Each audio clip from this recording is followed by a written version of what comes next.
I am excited and nervous to be here today. Excellent. Good. I'm glad you're also excited and nervous.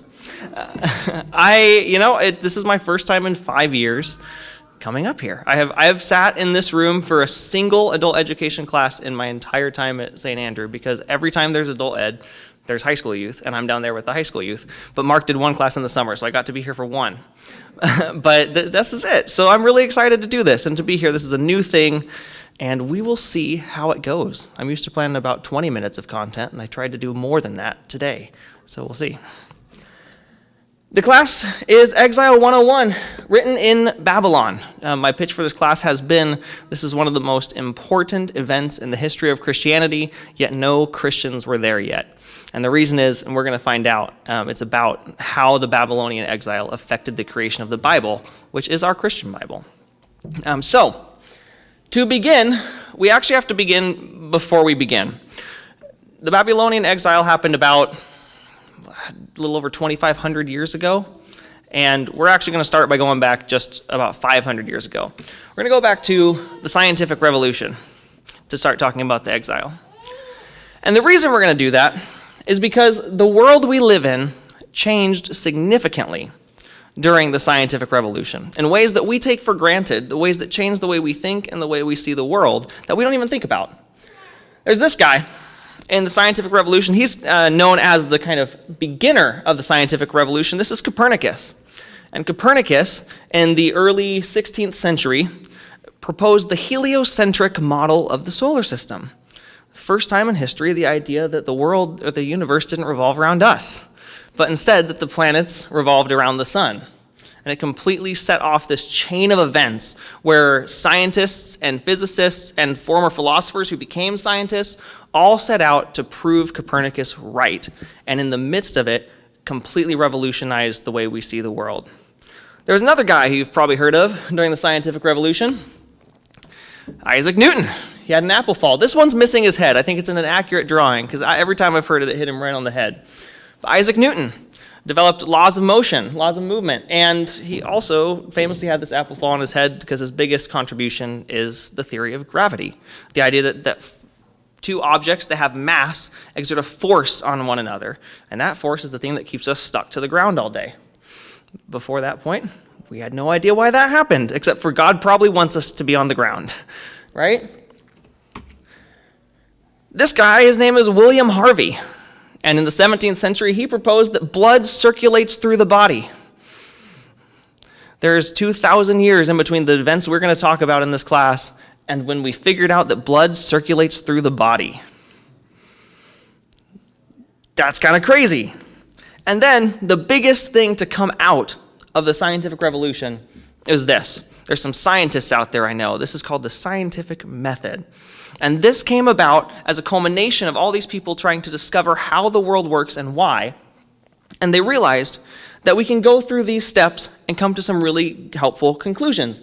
We can make an observation, have a question about that observation, then we can do some research on it, make a guess as to why we think it's happening, and then, and this is the important part, we can devise an experiment and we can collect data, and from the data we can make conclusions. This is the most important change that the scientific revolution made to our world. We go from data to conclusions, and that is their new truth. We go from data to truth. Truth becomes, in the Western world specifically, after the scientific revolution, truth becomes about facts, about data, about objective things that we can prove, that we can see, question, test, gain data to prove further. That is our definition of truth. Now, the reason why we start here to talk about something that happened 2,000 years before it is because they don't think like we do. And we don't think about it. We don't recognize the ways that we value truth, the ways that we analyze things like Scripture or any story in general, looking for the question, did that actually happen? Is that right? To determine if it's valuable, to determine if it's true, if it has any worth to us. But the writers of the stories that we're going to be looking at, that's not how they looked at things. For them, it was about the story itself. It was about the emotions that a story brought out, the lesson of a story, the moral of a story. The story didn't have to be factual. It didn't have to have historicity in order to be true. Historicity a word? Yes, it is. Historicity is a word, but it means historically true, historically accurate. And it is, that's the way that we look at stories. We look at anything, we analyze it, but they didn't. And it's a very, very difficult thing for us to step outside of that because it's so ingrained in our culture and who we are. But to step from facts equal truth to emotions or feelings or lessons equal truth will completely change the way that we approach the biblical stories that we're going to approach in this class. So, The Exile is a story about home. And it's a story about home and the loss of home. I want to tell you one of my stories like this. In 2020, Becky and I bought our first house. We bought it down at Estacada. It was a great house for us. It was a blessing that we were able to do it. And she's a school teacher down there, so it was a really good location to her job. And during the pandemic, we had our own place, which felt very safe, and it was spacious enough for both of us to have space from one another when you're quarantined with each other for months and months on end. So we were really thankful for that. And we loved this house.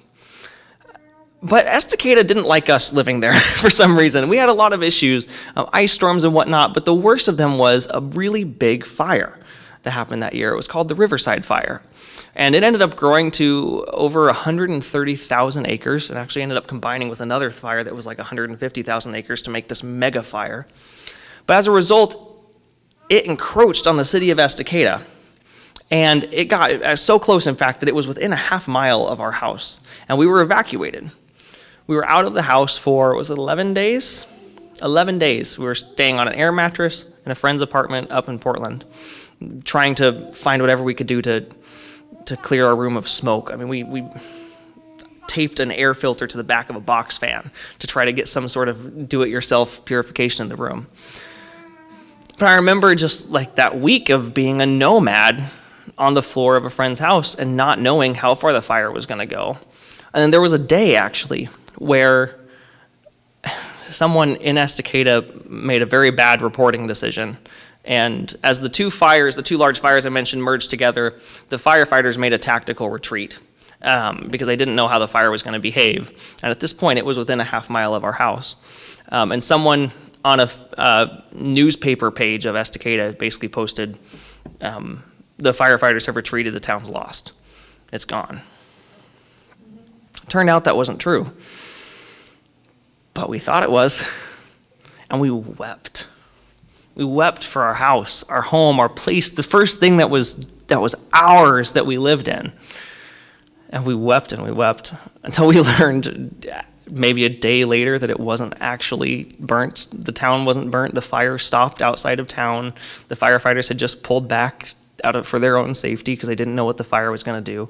And they ended up being able to stop the fire just outside of Estacada. And we went back home. But I'll never forget, as we prepared when we were evacuated, the decisions you have to make. Like, I never been through that before. When you're packing up your stuff, you have one car to load up, and you're like, what's important? What really matters? Okay, these documents are probably important things. What level of sentimentality makes something worth bringing with you in a fire? What amount of actual monetary value makes something worth bringing with you in a fire? These were really, really tough decisions. As we got into the car and we drove off to begin that week of craziness, I remember a song came into my head, and it was a song by my favorite band, which is Switchfoot. And the song was written by them after being evacuated from a California fire, because they're from Southern California. And the chorus of the song just says, if the house burns down tonight, I've got everything I need if I've got you by my side. And I looked over at my wife. I said, okay, we got it. We got it. Home is here. Home is us, wherever we're at. This is the value of stories. And I want us to begin today, I want to begin this entire class by sharing stories with one another, because it's going to put us in the mindset to understand what it feels like to feel home, what it feels like to feel like you might lose home, and then we can see through the lens of how these biblical authors are going to help shape that story about them, about their people, for us. So, I'm going to give you first a couple minutes. I want you to think about these three things. This will be a couple minutes in quiet. What or where is home for you? Why does it feel like home? Connect it to an emotion. Connect it to a specific story. And have you ever lost it or felt like you might lose it? Okay, let's wrap it up and we'll bring it back in a little bit. Thank you, everyone. If you have a home-based table, you can go back to your table now. Go home. Go home to your chairs or your tables. That's fine. I'm gonna bring this around. I just would like. It was great to do that in our tables. It'd be great if 2 or 3 of us would be willing just to share a little bit about your home, your story with the whole group. Is there anyone who'd be willing to share that? This is a good time if you sat at a table with someone and their story was good. You'd be like, point at them and I'll bring the mic right over. That'll be fine too. Yeah. Here, let me bring the mic to you.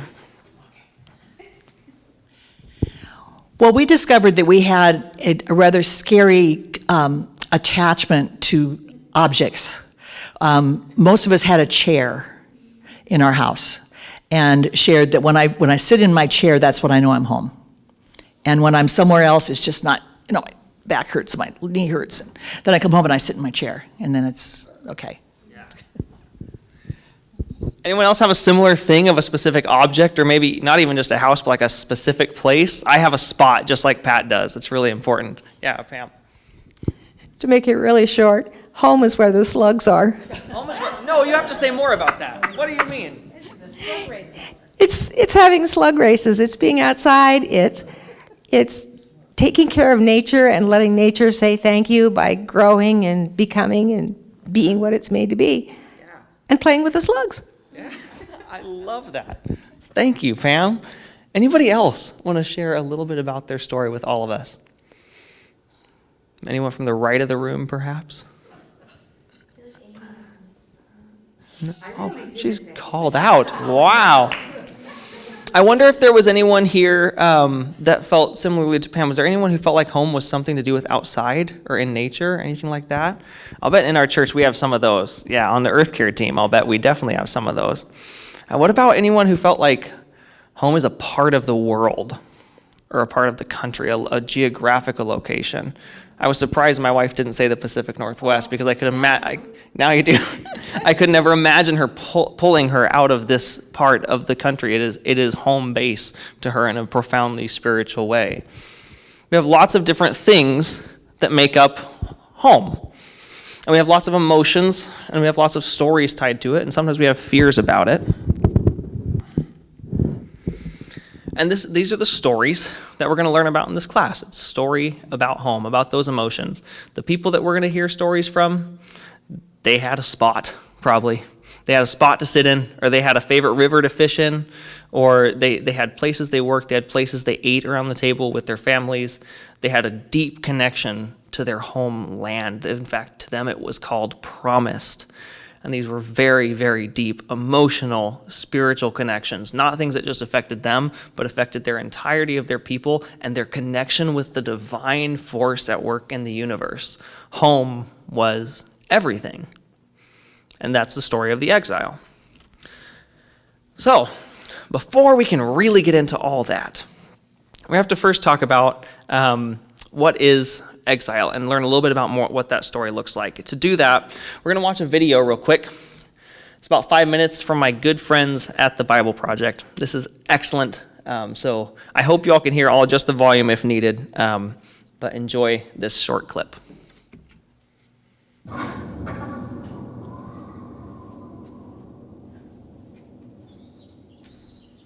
There's something about being home, where everything's just right. We're surrounded by people we love and trust. There's a feeling of stability and safety. And while some people get to experience this kind of home, many do not.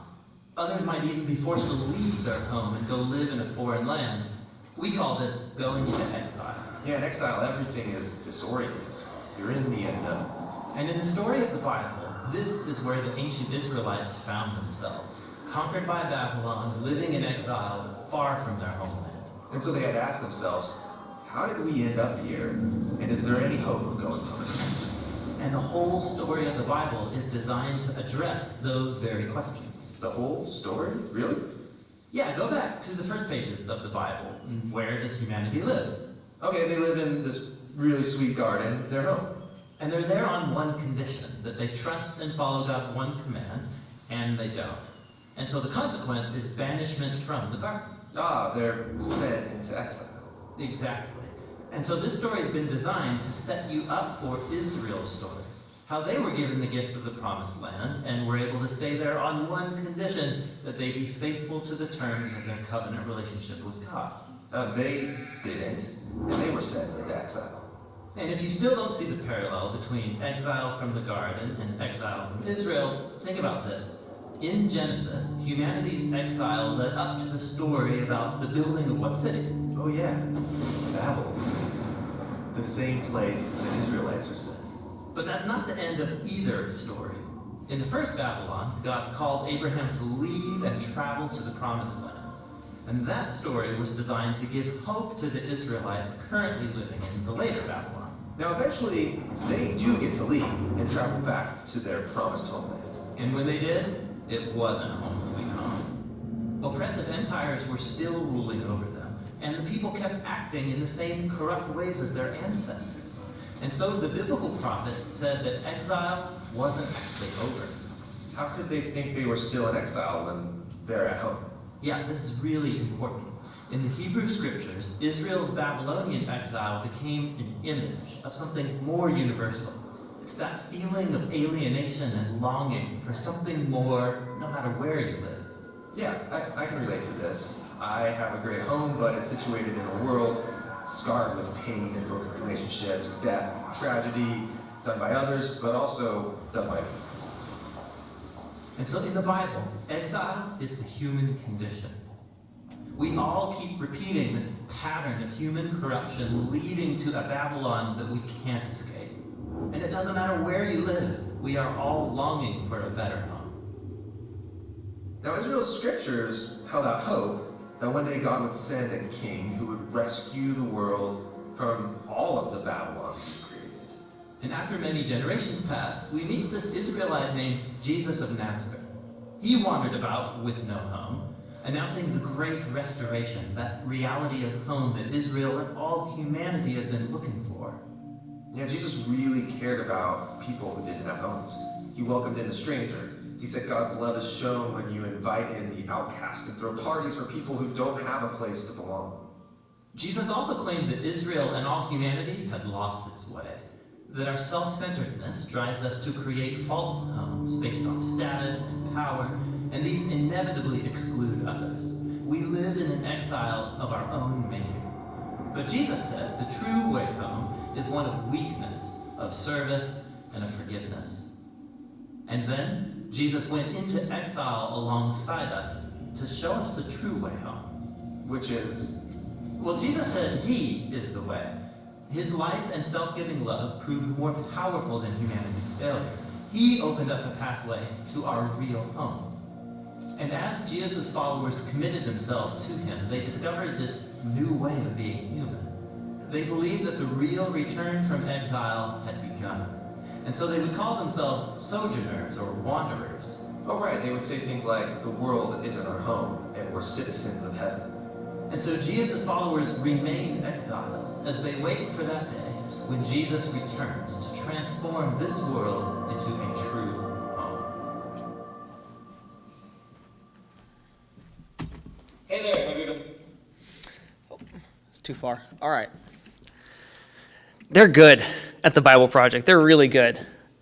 We're recording this class, so when I talk back, I'll just repeat things back to the microphone. But what stuck out to you in that video? What jumped out?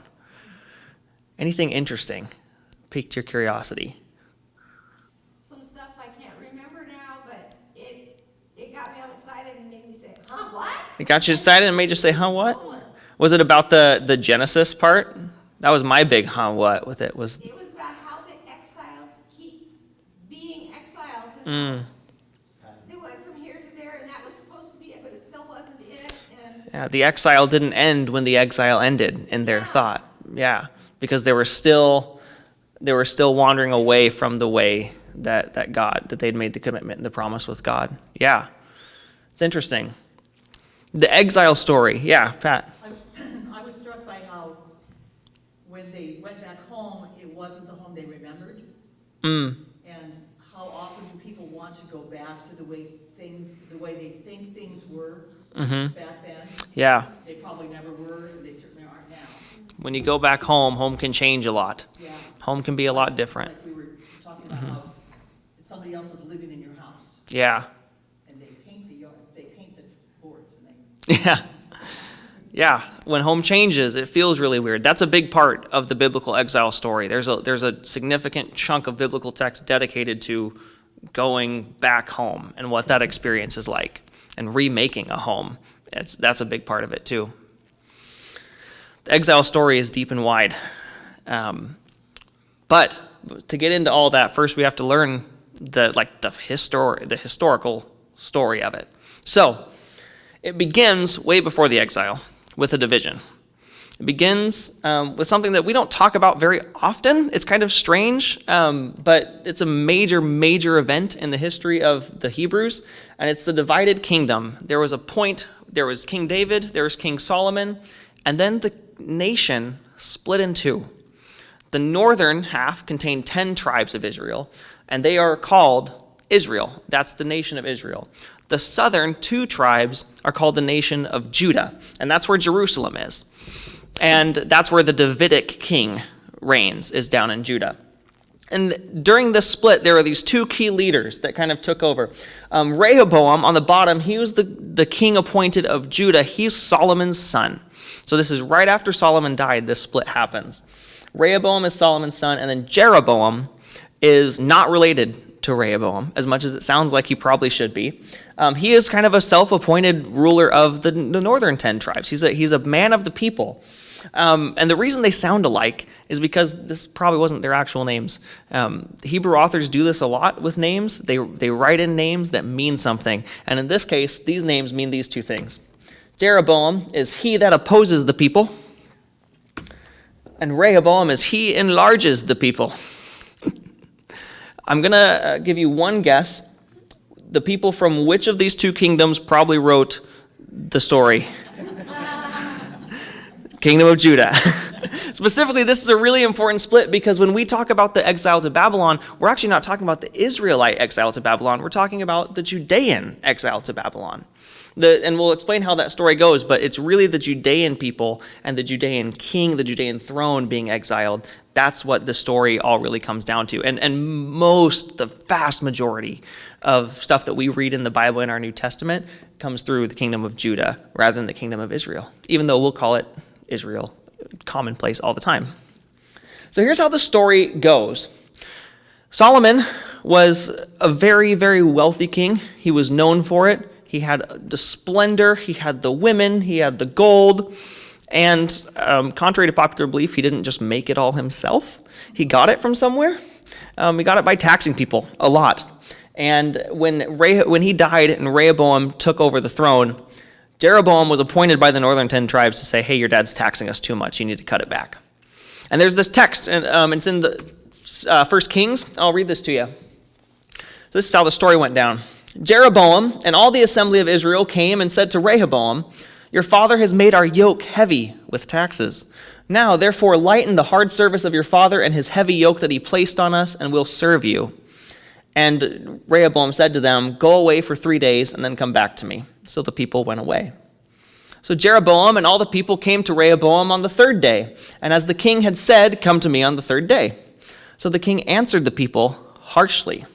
He disregarded the advice that older men had given him and spoke to them according to advice of the young men. He said, my father made your yoke heavy, but I will add to your yoke. My father disciplined you with whips, but I will discipline you with scorpions. There's even a part that I didn't put up on the screen where in trying to make himself seem bigger and stronger than his father, he said, my pinky is larger than his genitals. Classy. So he said, No, I'm not going to do it. I'm going to tax you even more. I'm going to be richer. I'm going to be bigger, grander, greater than my dad. And guess what happened? That. The 10 northern tribes said, we're done. We're no longer following the Davidic king. We're gone. And then another empire came around. This is the empire of Assyria. And you can get a sense here. There's a couple really important cities on this map. Down in the lower left corner, we've got Jerusalem, so we know where that's at. The little unshaded area around Jerusalem, that's Judah. And notice Assyria has mostly everything else. Egypt, they conquered the Egyptian empire. They conquered Babylon, which is over in the far right.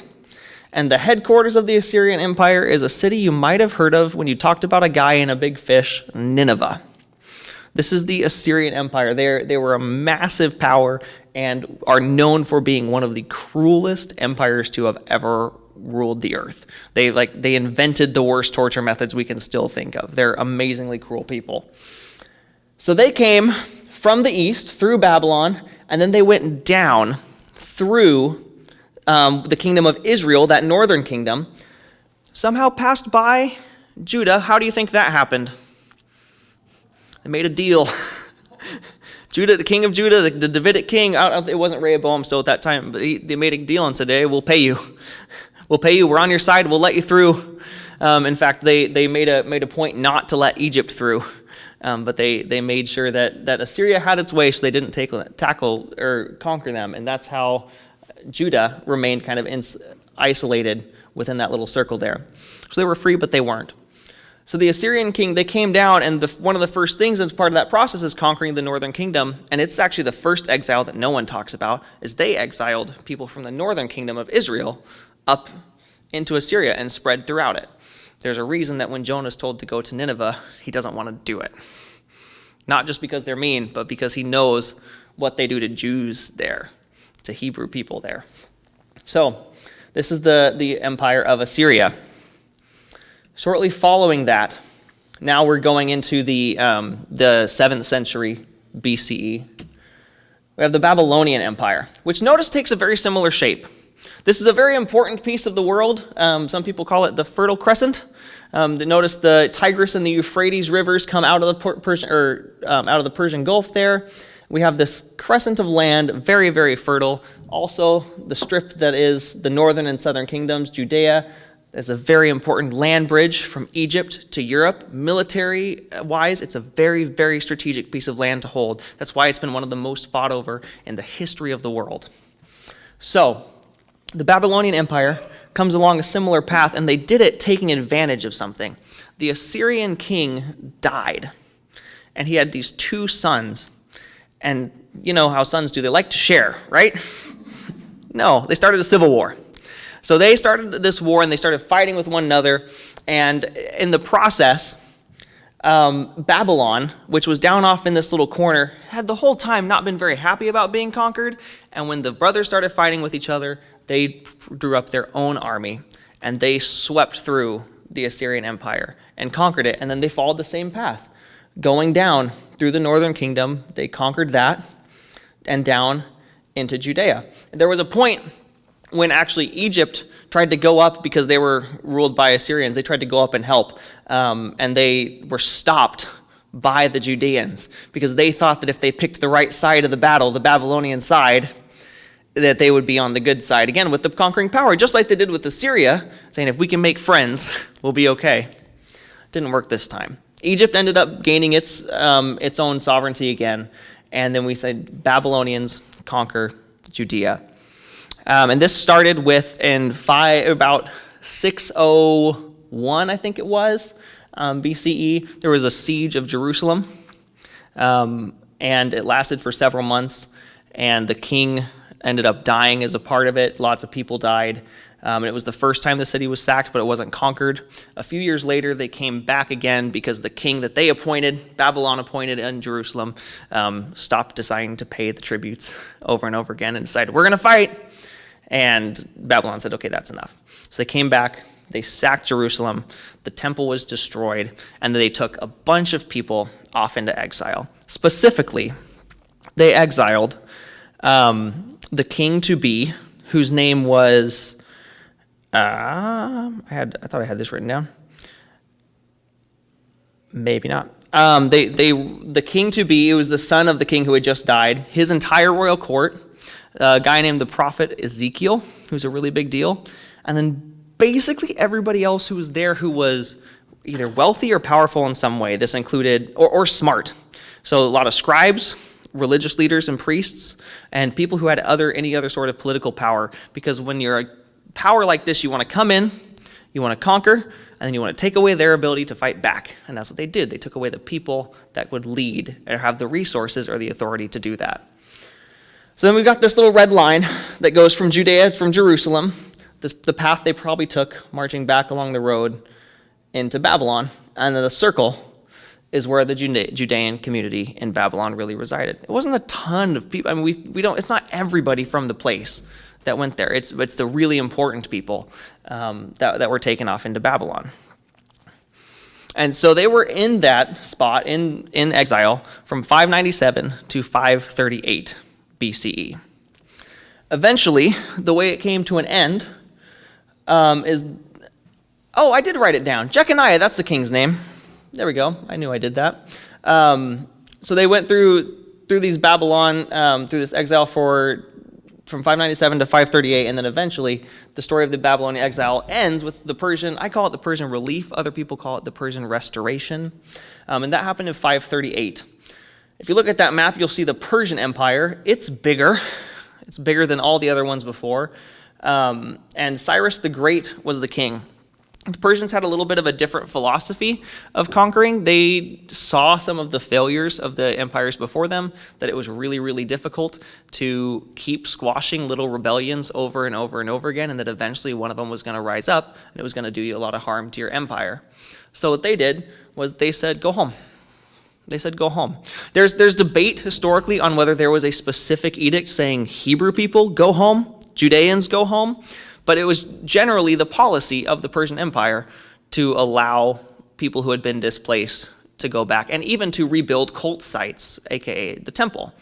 So Cyrus the Great, when he conquers Babylon, says, go home. And they started to. Eventually the temple is rebuilt. Eventually the city of Jerusalem is rebuilt and the walls are remade. These are things that we'll talk about in this class later. But it's also an important thing to remember, this doesn't happen instantly.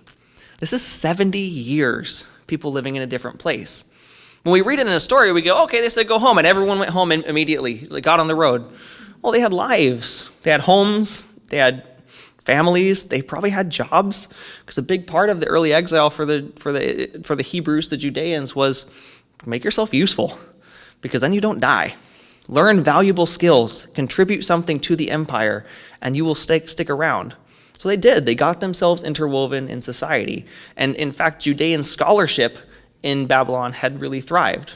So while Cyrus the Great said, go home, it took really decades and decades and decades for the Hebrews to go back home to the Jerusalem area, which had become a Persian province.